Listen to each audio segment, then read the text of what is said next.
Welcome to GW Today's Bulldog Fantasy. We're here once a week to talk to you about fantasy football to help you make your team better. I'm Matthew Johnson, and this is Jared McMurray. How you doing, Jared? Doing well, Matt.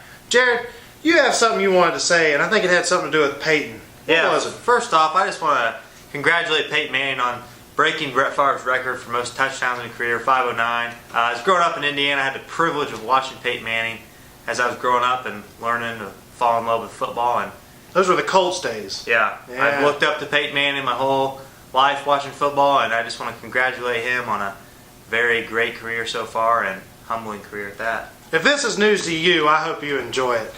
Now to the regular part of this show. Jared, who do you believe is going to be a good quarterback for the viewers out there? I think Russell Wilson. A lot of people say game manager, Russell Wilson, they go 2 and 2 together. I don't think so. Russell Wilson's proven to be much more than a game manager, especially the past 2 weeks, scoring more than 30 points in fantasy. Look for him to continue that streak this week against Carolina, who is a pretty struggling pass defense. Who's going to be a good running back? Ben Tate looks to be a solid start at running back this week. He's matched up against Oakland, who's the second worst defense when it comes to fantasy running back points. Ben Tate, coming off an injury a few weeks ago, has proved he could be a pretty stable running back in this league, so look for him to continue to be very explosive. Who's going to catch that ball and be a top wide receiver? I think Golden Tate is a good starter receiver this week. Calvin Johnson's most likely not going to go this week, and even if he does, he's not going to be a very productive. Golden Tate has been very explosive behind Matthew Stafford getting the ball in Megatron's absence. So look for Golden Tate to continue to have a pretty good week this week against Atlanta in London early Sunday morning against a pretty beat-up Falcons defense. Who's going to stop that ball and be a good defense? Kansas City. Yes, they're playing St. Louis.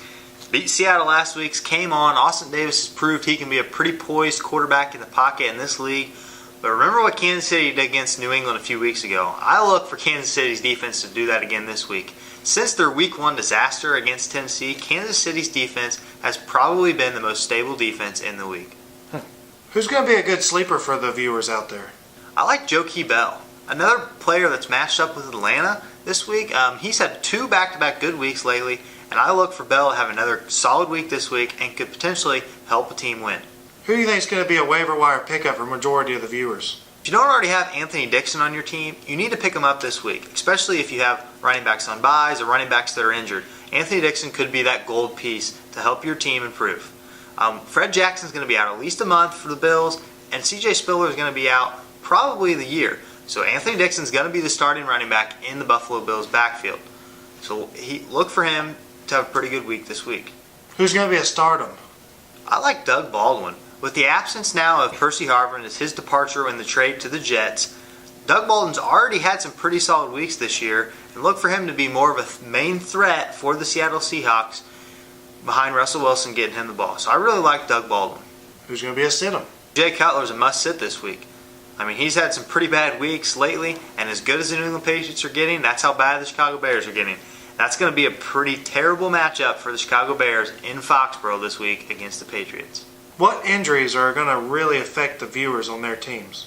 Not a lot of injuries to touch on this week. Monty Ball's probably not going to go again tonight for the Denver Broncos. Rashad Jennings is still banged up in the backfield for the Giants, but they're off this week. I would keep an eye on Calvin Johnson.